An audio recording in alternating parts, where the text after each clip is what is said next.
নমস্কার, আমি জ্যোতিষতন্ত্র পি কুমার বলছি, মন্ত্রের যন্ত্র থেকে।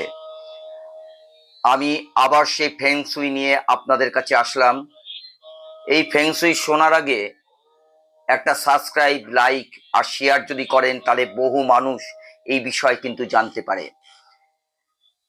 এই ফেংশুই নিয়ে আজকে যে আলোচনা করব সেটা হচ্ছে ক্যাকটাস এবং বনসাই বা আদার্স গাছ সম্বন্ধে। আপনি আপনার বাড়িতে কোন গাছ রাখলে আপনি আপনার অর্থনৈতিক এবং সামাজিক একটা উন্নতির দিক প্রশস্ত হবে।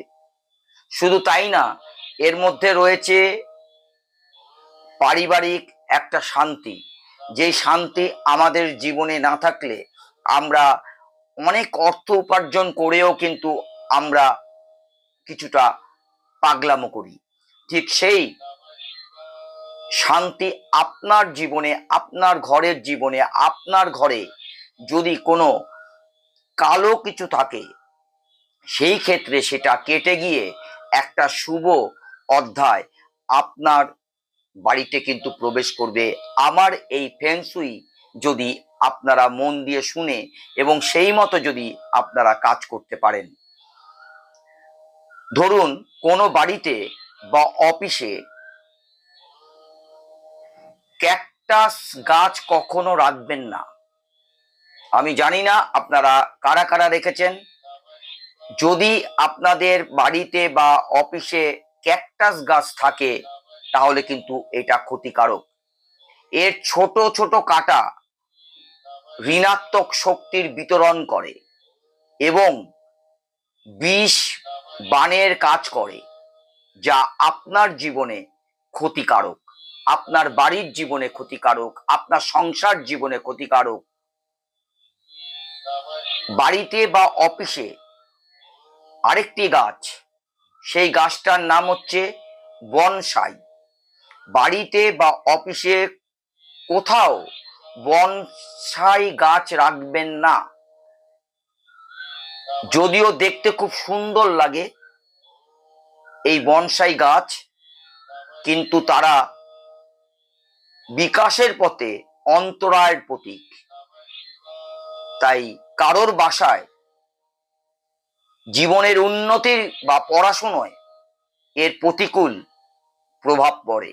এই বনসাই গাছের ফুল দেখতে খুব সুন্দর। আমি মন্ত্রের যন্ত্র থেকে আমি বারংবার ফেংশুই নিয়ে আলোচনা করেছি। এখন আমি এই গাছ ফুল নিয়ে কিছু আলোচনা করব, যা আপনাদের জীবনে পাথেয় হয়ে দাঁড়াতে পারে, যদি আপনারা মন দিয়ে এটা শোনেন এবং অনেক লোকের হাতে যদি পৌঁছে দেন, তারাও কিন্তু ব্যাপারটা জানতে পারে। যদি আপনার বাড়িতে গাছ রাখতে হয়, সেই ক্ষেত্রে বাড়িতে জেড সবুজ উদ্ভিদ রাখা খুবই মঙ্গলজনক। বিশেষ করে বাড়ির দক্ষিণ পূর্ব দিকে এই গাছ থাকা খুবই ভালো, কারণ সেই দিক দিয়েই আমাদের ধনভাগ্য দিক। তাই জেড আপনার বাড়ির সমৃদ্ধিকে উজ্জ্বল করবে। আশা রাখি ফেংশুই মতে